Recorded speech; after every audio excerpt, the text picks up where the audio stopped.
जैसे कि आज हम आपको इस सिरप के बारे में बताएंगे। इस सिरप का डोज क्या होता है, इस सिरप का उपयोग कहाँ, किन रोग की समस्या में डॉक्टर के द्वारा दिया जाता है, किन किन रोगों में इस सिरप का उपयोग किया जाता है, इसका साइड इफ़ेक्ट क्या होता है, ये पूरा डिटेल से जानकारी आज हम आपको हिंदी में देंगे। इसे कितना पीना है, कितने ml पीना है, कितने साल से लेकर कितने साल तक ये सिरप दिया जाता है, इसका पूरा डिटेल से जानकारी आज हम आपको हिंदी में देंगे। इस सिरप का उपयोग कहाँ किया जाता है, चलिए जान लेते हैं। ये दिमाग को ताकत देने वाला बेहतरीन सिरप है। ये सिरप दिमाग को मजबूत बनाता है। और जैसे अगर किसी को चिंता या तनाव की समस्या रहती है तब इस सिरप का उपयोग डॉक्टर के द्वारा करने के लिए दिया जाता है।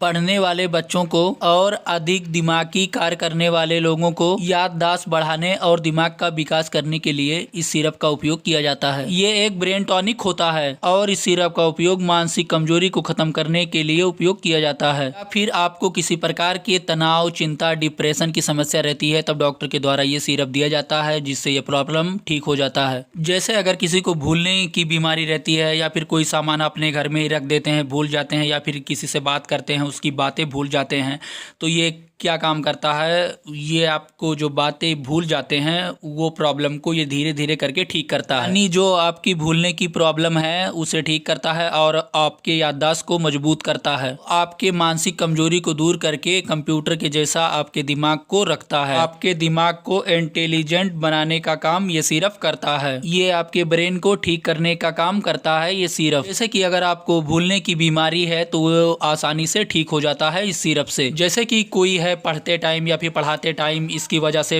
दिमाग पर प्रेशर आ जाता है, तो इस समस्या में भी डॉक्टर के द्वारा ये सिरप दिया जाता है। या फिर स्ट्रेस है ऑफिस लाइफ का, तो उस समस्या में डॉक्टर के द्वारा ये सिरप दिया जाता है स्ट्रेस को कम करने के लिए। और यह दिमाग को मजबूत बनाता है और सोचने की क्षमता को बढ़ा देता है। जैसे कोई भूल जाता है तो उसे भूलने की बीमारी को ठीक करता है। और जैसे आपने बुजुर्ग यानी बूढ़ों में अक्सर करके देखा हो गया, उनकी एज के हिसाब से जैसे जैसे वो बूढ़ होते जाते हैं उनकी दिमाग काम करना बंद कर देता है या वो भूल जाते हैं, चिड़चिड़ापन की समस्या रहती है, उनकी याददाश्त कमज़ोर रहती है, तो इस समस्या में डॉक्टर के द्वारा ये सिरप दिया जाता है। ये इस सिरप का काफ़ी अच्छा रिजल्ट होता है।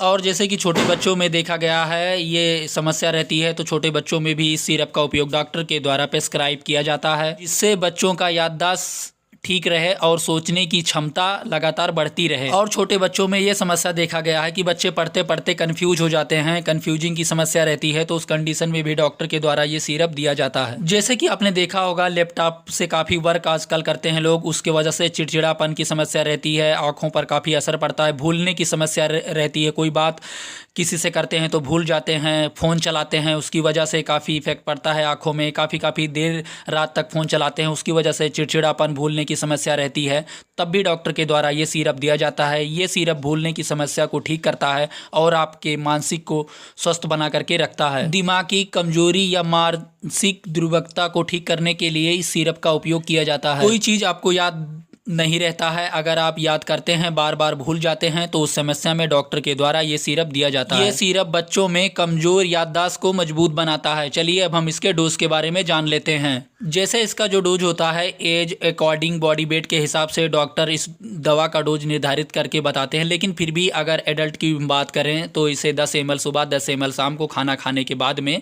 पीना चाहिए।